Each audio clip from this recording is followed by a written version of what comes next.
Hi guys, welcome back to Rob's Arsenal recap. And in this match, we're just gonna do some highlights. We're gonna do some recaps. We're gonna show some stats about on Thomas Partey's match against Crystal Palace. We're gonna see how good he performed, what he could have done better, and overall, we're just gonna take a deep dive in this player.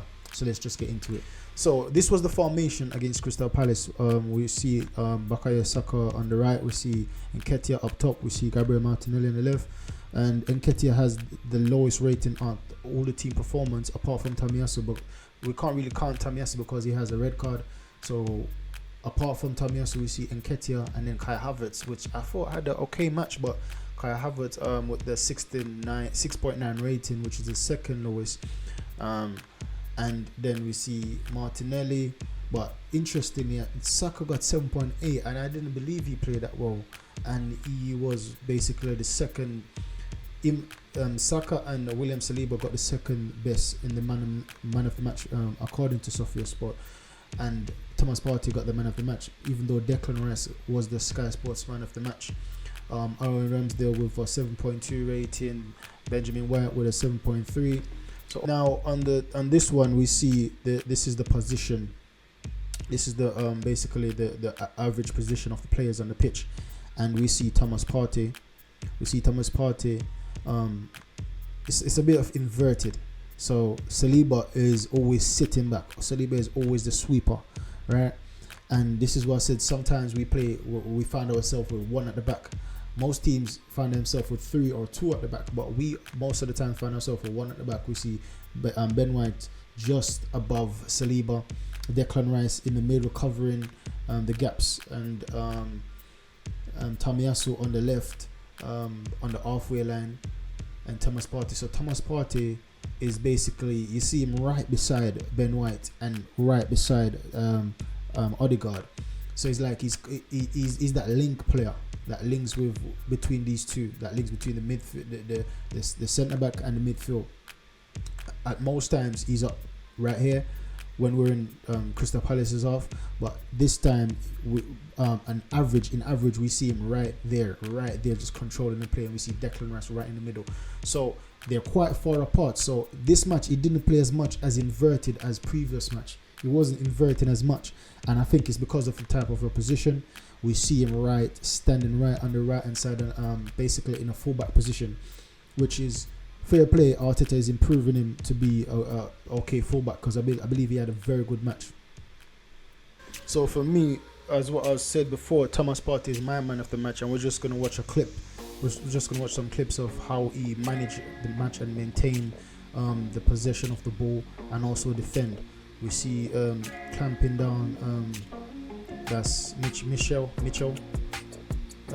crossing in the ball for Martinelli. That's a nice deep cross, which could have gone the other way with a handball. We see him striking the ball at goal. And previously, this is the thing that previously, when he just came to Arsenal, Partey used to always kicking the ball over the crossbar. He used to be kicking the ball in the stands, but now we see him having lots of control on the ball. We see him having lots of, when he gets his head over the ball, striking and through the ball. We see him getting the ball on target more often than not. We remember those goals that score against Tottenham. It was a brilliant strike, a wonderful curler into that top corner. So we see him improving his shot accuracy since he started for Arsenal. Because remember, when he used to take shots, when Thomas Partey was about to shoot, everyone's like, no, pass the ball. But now everyone is, I believe, is more confident when we see Thomas Partey on the ball about to take a shot.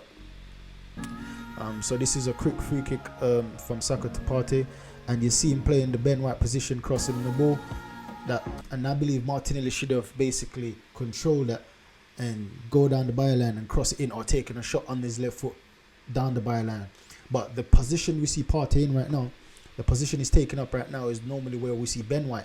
And I'm saying Arteta, it's like he needs every player to be able to play all position, because previously we've never seen Thomas Partey in position like these. Thomas Partey is normally in the middle of the field, but when you can allow players to be play in different position and allow them to basically express themselves, that's going to naturally bring out their their best traits, their best kind of basically skills in individual matches. Because now when he plays at right back, now against Nottingham Forest and against Crystal Palace, we see him adapting to the role more and more.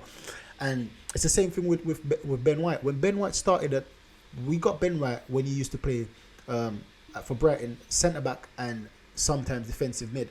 However, when we got Ben, occasionally he would play right back for Brighton. So when we got him and basically mold him into a good right back. Some say he's one of the best right back in the league, right? We'll mold him into a right back, and now he's able to play. He's able to play, and not just to play, but to understand the different requirements of playing right back, centre back, and attack and defensive mid.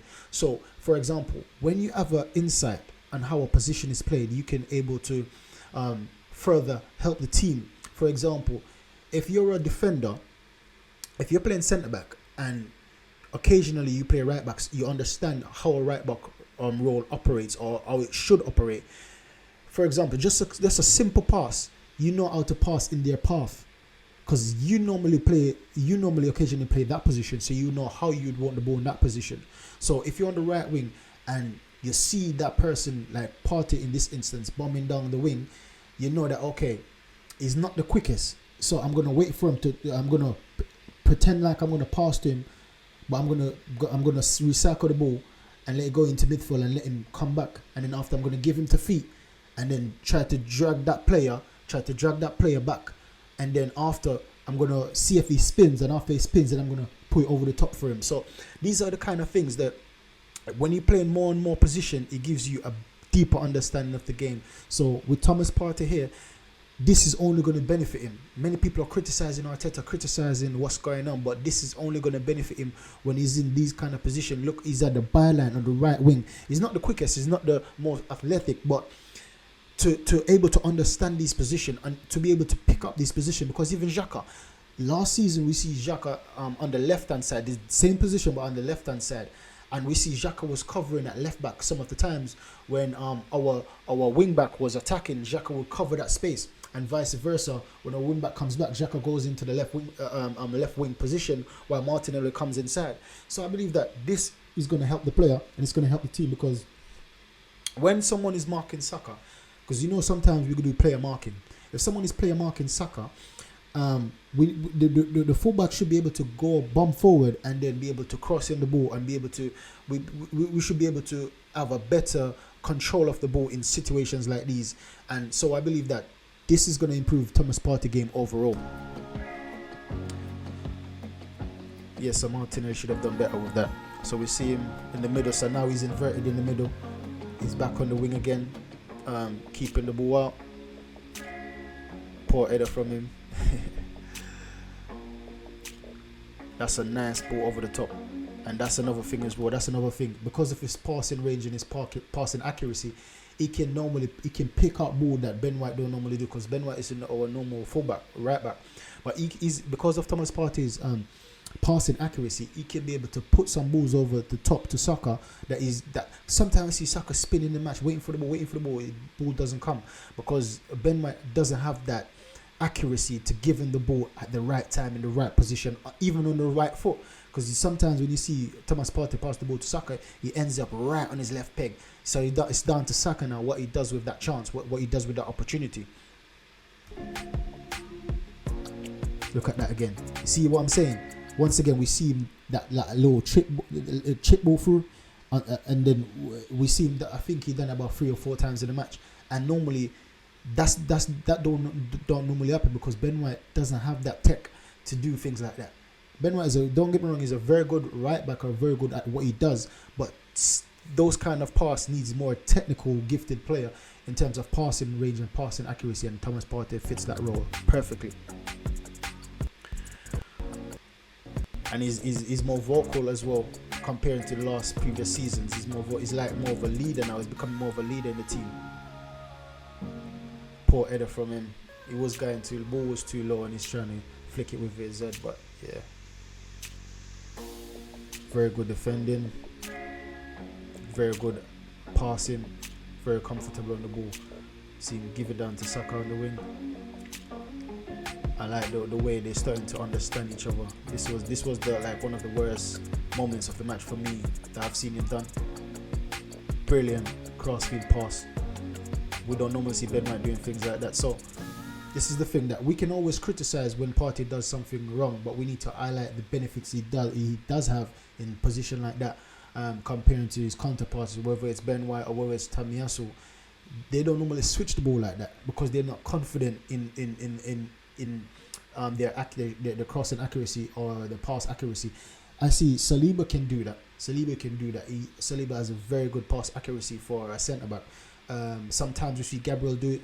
Often than not, it comes off. But Thomas Partey that's his bread and butter. So he's be able to, and that's the thing.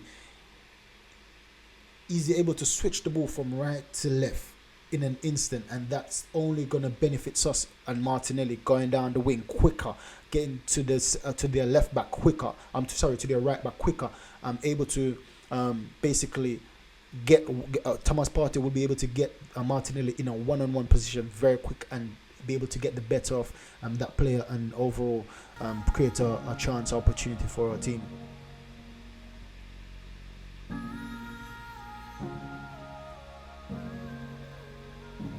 He's having a good match. You can see he knows he's having a good match. And now this is when Jorginho comes on. Saka.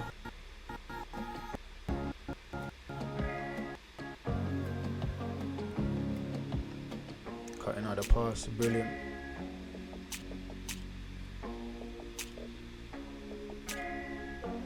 And unlucky with that clearance. See the composure there. 2 man on, and he's dealing with that. Oh, brilliant tackle. And that's another thing where previously Thomas Partey would have allowed that guy to go down the wing and cross in, but we see he's learning the tricks and trade of the game. Even though he's not the quickest, he's learning how to use his body in that position, because normally we see him doing that in midfield. But in the last match against Forest, we see him got beaten a few times on the wing, down the line. But now Mitchell tried that and he just kicked the ball off him. He's learning the position very well. Brilliant pass. That's a brilliant pass.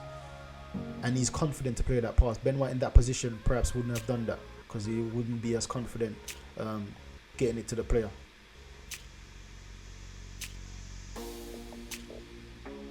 I see him took the ball from Mitchell there.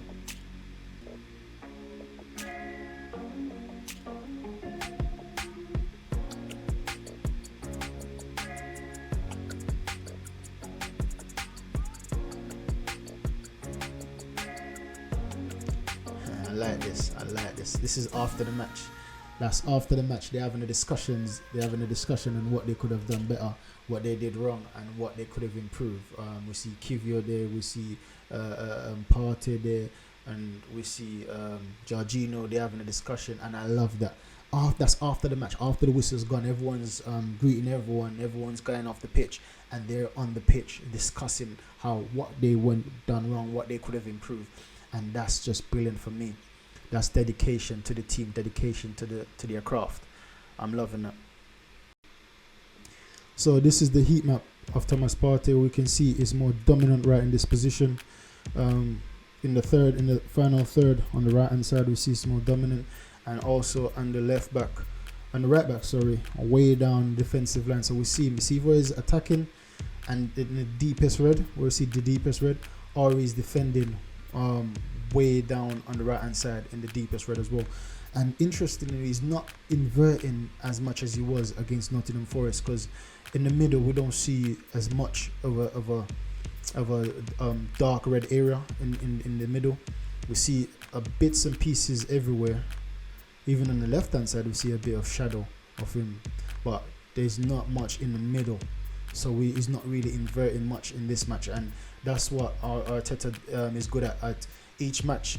He assesses them every single match, the opponents, and see what he requires of each player, and that takes a lot of processing power on an intellectual level. So that's why I believe Arteta is a very good manager.